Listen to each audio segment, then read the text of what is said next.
Hello everybody, welcome to part 1 of making DIY అడ్డుతెర. ఈ వీడియోలో మనము అడ్డుతెర ఎలా చేసుకోవాలో చూసేద్దాం వచ్చేయండి. సో దానికోసం మనకు కావాల్సిన మెటీరియల్స్ ఏంటంటే trace sheet, carbon paper and నేను ఓహెచ్పి షీట్ మీద నాకు కావాల్సిన ఇమేజ్ని ప్రింట్అవుట్ తీసుకున్నాను.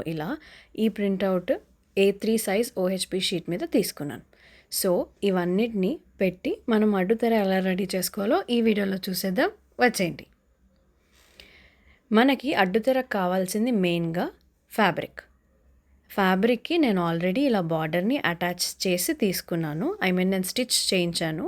ఫ్యాబ్రిక్ మనకు కావాల్సిన ఫ్యాబ్రిక్లో మనకి ఏ కలర్ అయినా తీసుకోవచ్చు, బట్ నాకు పర్టికులర్గా ఇలా హాఫ్ వైట్ ఉంటే బాగుంటుంది. White it will not look attractive కాబట్టి I took this pearl white colour.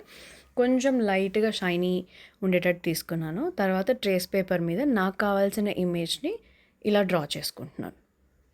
Draw చేసుకున్న తర్వాత ట్రేస్ పేపర్ని ఫ్యాబ్రిక్ మీద పెట్టి దాని మధ్యలో కార్బన్ పేపర్ పెట్టి ట్రేస్ అవుట్ చేస్తాను.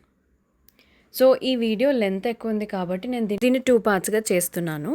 సో ఫస్ట్ ఈ పార్ట్ 1లో నేను ట్రేసింగ్ ఎలా చేశానో చూడండి. నాకు కావాల్సిన సైజ్ ప్రకారం నేను ఓహెచ్పి షీట్ని A3 సైజ్లో నేను ప్రింట్అవుట్స్ తీసుకుని ఆల్రెడీ చెప్పిన విధంగా ఇలా ట్రేస్ చేసుకుంటున్నాను. ట్రేస్ చేసుకున్న తర్వాత ఫ్యాబ్రిక్ మీద సెంటర్ పార్ట్ మార్క్ చేసుకుని నేను దీన్ని ట్రాన్స్ఫర్ చేసుకుంటున్నాను. కంప్లీట్ అవుట్పుట్ ఎలా టర్న్ అవుట్ అయిందో పార్ట్లో చూపిస్తాను. Thank you for watching.